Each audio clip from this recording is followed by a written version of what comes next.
लोग जानना चाहते हैं कि मरने के बाद क्या होता है। देखिए, साइंटिफिक एविडेंस बायोलॉजिकल और फिज़िक्स के हिसाब से मरने के बाद कुछ नहीं होता। क्या मतलब है इसका? इसका मतलब ये है कि एक बार अगर कोई मर गया तो उसकी वैसी ही हालत है जैसे कि पैदा होने से पहले था। उसका कोई एग्जिस्टेंस है ही नहीं। दुनिया चल रही है जब आप पैदा नहीं हुए थे तब भी दुनिया चल रही थी, पर आपका कोई एग्जिस्टेंस था नहीं इस अर्थ पे या कहीं और मरने के बाद भी जब आप यहाँ से चले गए उसके बाद फिर कोई आपका एग्जिस्टेंस जैसी चीज़ है ही नहीं, और ना ही ये है कि अगले जन्म में आप चले जाएंगे।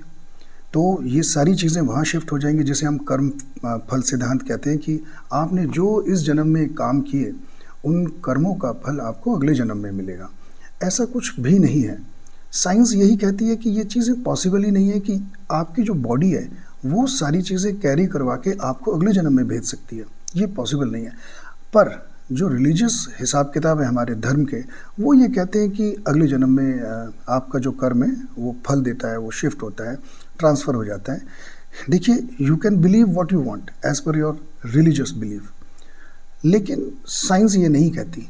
आप पैदा होने से पहले किस स्टेट में थे? नॉन एग्जिस्टेंस के स्टेट में थे। वैसा ही मरने के बाद भी वैसा ही स्टेट हो जाता है, नॉन एग्जिस्टेंस। कुछ है ही नहीं। इसीलिए इंग्लिश में कहते हैं YOLO, you only live once.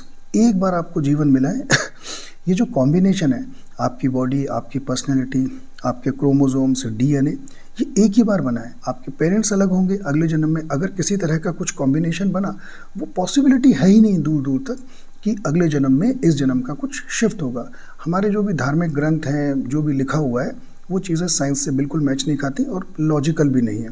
इसके बारे में हमने एक वीडियो बनाया है, लिंक आपको यहाँ डिस्क्रिप्शन पे दे देंगे, आप देखें ऊपर, वहाँ पे जाके आप देख सकते हैं कि कर्मफल सिद्धांत किस तरह से काम करता है। और हम इसके बारे में एक और बड़ा वीडियो बनाएंगे, किस तरह से जन्मों का खेल चलता है, इसमें क्या क्या अलग अलग तरह की डिटेल्स हैं, जानकारी हैं, वो सब हम आपको बताएंगे।